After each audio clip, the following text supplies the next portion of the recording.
All right, LSU, South Carolina coming up this weekend inside of Tiger Stadium. LSU a 9.5-point favorite in this game. ESPN matchup predictor gives them a 73% chance to win. South Carolina is a team that's been up and down. There's been some good, there's been some bad, there's been some ugly. Okay, but we know that they're coming off of a bye week as well. We know that LaNorris Sellers not as polished as maybe a lot of people thought in the preseason, but still can go out there, can make plays, can make chaotic plays, right, when there's chaos around him.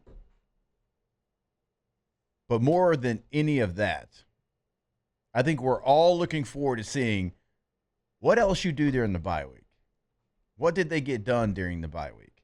What's the health of some of their best players after the bye week? But like the health part, obviously very important. Got to get on the field. But once you get on said field, what is it going to look like?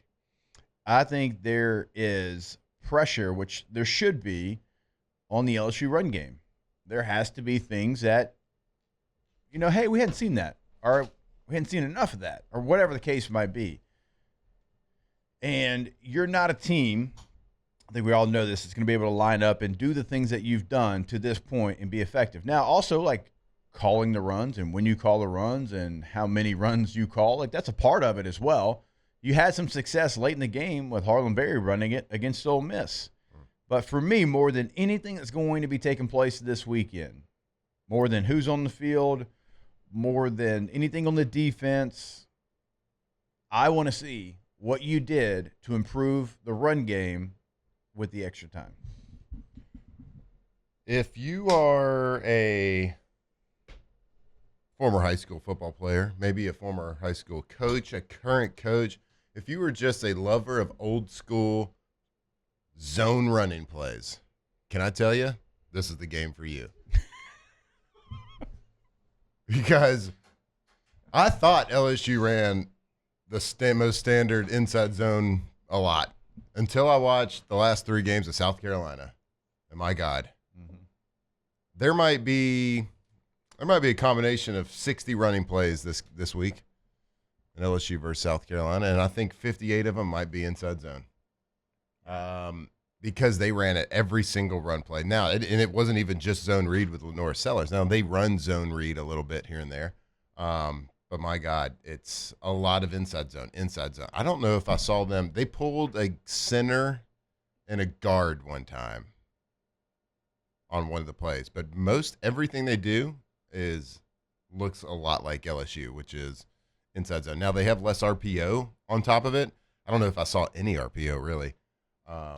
They hit a couple of behind-the-line scrimmage screens, but I don't even think it was an RPO. I think it was just a called screen. But, man, this is the game for you. But just like you said, like what have they done? What did they spend that extra time doing? Yeah. Now, when you have that extra week, you self-evaluate. So you go and you self-evaluate. Okay, what have we done good? What have we done bad? What is realistic for us to change at this point? Because we can't make like a full-scale change of everything. We can't tear anything down to the studs, and you don't need to. But what can we realistically tweak? What can we realistically coach a little different? How, as a player, can I realistically change my footwork or change my hand placement, change my reads, whatever it is? Yeah. What can you realistically get done? Because in reality, it's a week seems like a long time, but after you get like an extra day off, you get a treatment day. I mean, you're looking at 4 or 5 days of extra work, right? So, what can you get done? That's going to be the key point. Philosophically, is anything going to change or be adjusted in the running game, which I'm super intrigued on, of course, watching it live, but more so than that, just going back and watching the film afterwards to kind of give an actual breakdown of kind of what we did philosophically. But, man, this is a South Carolina team that – they're 3-2. So let's see. They started out the year. They opened up with Virginia Tech. They get a win. 24. Very clunky. Yeah, clunky. No, it wasn't a pretty Ugly. game. Yeah. Then they stay at home. They play South Carolina State. They get a win 38-10. Then they play Vanderbilt. They lose to Vanderbilt 31-7 in a game which LaNorris Sellers in the second quarter gets knocked out with a concussion. Gets a little concussed, little brain bruise. So they lose that game 31-7. Vanderbilt did some pretty decent things defensively. I got a couple of clips from the Vanderbilt defense that I'll show a little bit later in the show. It reminded me of some things that LSU has done to different quarterbacks. Not Ole Miss, because Ole Miss went so fast we couldn't get into a lot of creative looks. But when you go back and look at the Clemson tape, what did we do to Cade Klubnik?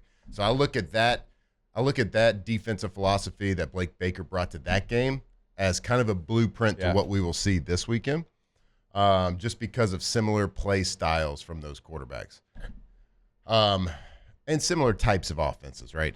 So I will show some clips from Vanderbilt where they confused the protection. They confused LaNorris Sellers a little bit and got home. And so, of course, and that was before he got knocked out. But, yeah, so they lose that game 31-7. Then they come back at Missouri, their first road test on September 20th at Missouri. They lose 29-20, which was actually LaNorris Sellers' best game. Yeah. He was actually He played well, made some good throws, threw in rhythm. Now, there's some bad plays that he made. I was actually charting the good plays. Let's see, I charted really good plays in the passing game that he made. I counted 12 really good plays. Bad plays, I counted 7. So he still has to clean up a decent amount of things, but he made some very nice throws. Kentucky, they win this game 35-13. This was their last game before their bye week. 35-13. I wasn't impressed with this game. Kentucky had a backup quarterback playing that game. I mean, I'm not trying to be funny. Their starting quarterback's a backup quarterback. Right. So, and he's a backup to the backup. Yep. And he's about a year younger than me, I think.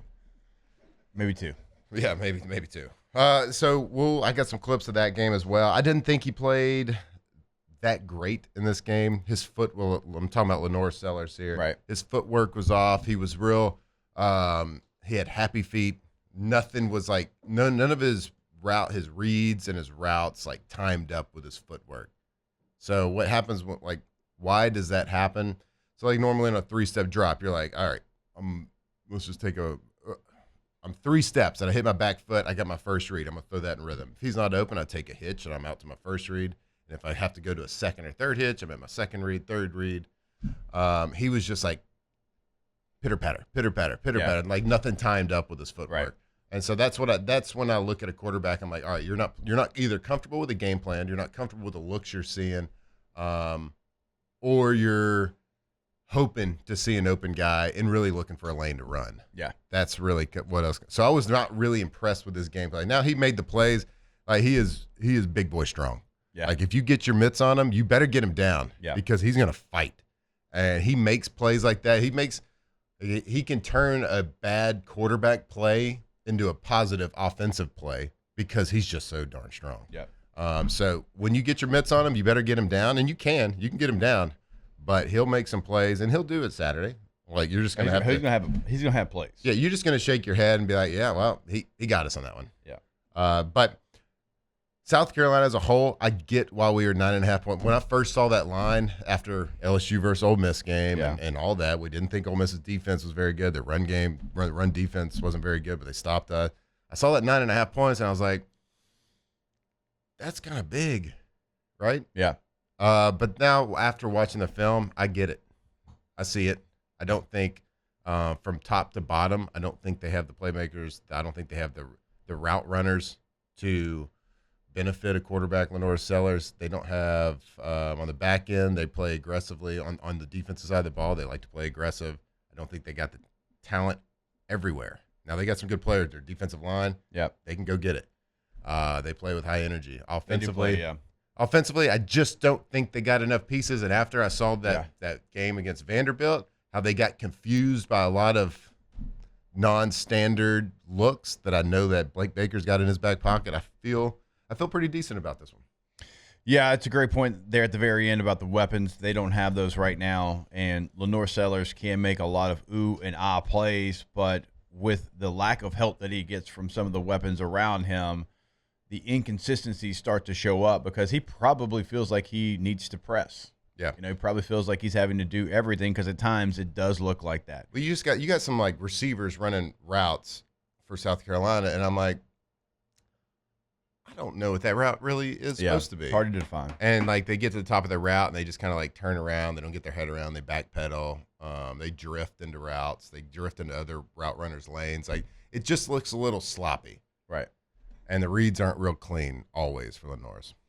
And their rushing attack right now, they have 172 rushes on the year, 499 yards. Don't get your calculator out. I got you. That's 2.9 yards How many of those are per carry as a team. Their leading rushers are both, one's right at 4 yards a carry. Their second leading rusher at 3.7. Now, LaNorris Steller's a sack yardage. You know, he's 2.0, but even like go down to the third running back, he's 2.7 per carry. So they have had no juice at the running back position. Nobody that has been a game changer for them. This should be a really, really nice matchup for the LSU defense.